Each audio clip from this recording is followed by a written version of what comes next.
Je vais vous faire une petite vidéo d'une trottinette que je me suis achetée il y a quelques jours. Une trottinette de la marque Megamotion. Elle est vraiment intéressante, surtout du point de vue solidité. C'est vrai qu'elle est un peu lourde à transporter, mais par contre on sent que c'est de la bonne cam, hein, c'est du bon matériel. Du coup, voilà les fonctionnalités principales.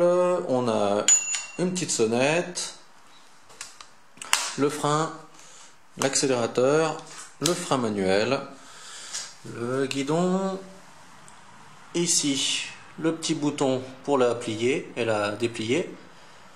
Donc on a des roues qui sont assez épaisses quand même, une béquille et la roue arrière. Pour la mettre en route, rien de plus simple, on appuie sur le bouton. Voilà, automatiquement le nombre de kilomètres/heure, l'état de la batterie.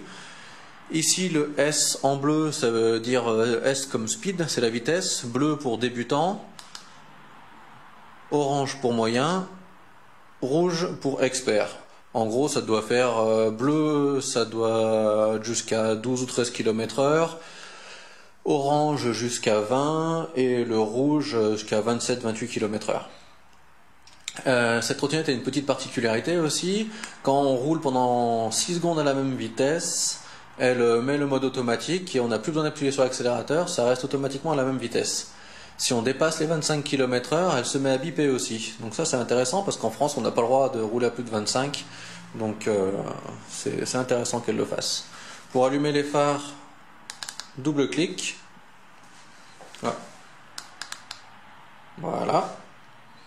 Donc ça allume automatiquement le phare avant et le phare arrière, en sachant que quand on freine, voilà, vous voyez là j'appuie sur le frein, automatiquement ça fait clignoter le frein arrière. On a des petites LED bleues aussi qui s'allument sur le dessous, c'est pas mal, hein, c'est un peu design mais c'est aussi pour la sécurité. Et enfin, dernière fonctionnalité de l'appareil, c'est la connexion Bluetooth avec le smartphone. Voilà. Donc automatiquement, voilà, on voit le petit logo Bluetooth ici. Là, elles sont connectées. On peut allumer ou éteindre les lumières avec le smartphone, changer la vitesse. Voilà, on voit ici le nombre de kilomètres/heure, la batterie restante. Dans les paramètres, on peut changer le nom du Bluetooth, on peut changer le mot de passe, on peut passer de km/h à miles à l'heure, pardon. Le walk mode, ça c'est si vous voulez pouvoir faire la trottinette en mode manuel.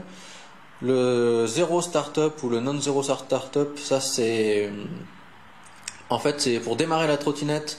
Si on est en zéro startup, ça veut dire qu'on peut la démarrer alors qu'elle est à l'arrêt. Si non zéro startup, ça veut dire qu'il faut pousser la trottinette pour être à 3-4 km/h avant qu'elle puisse démarrer. Ça, je pense que c'est pour économiser un peu de batterie ou pour la sécurité, je sais pas trop. Ensuite, on a ici la version de l'appareil. Et un truc intéressant, le System Check Information, ça permet de vérifier que tout va bien sur la trottinette.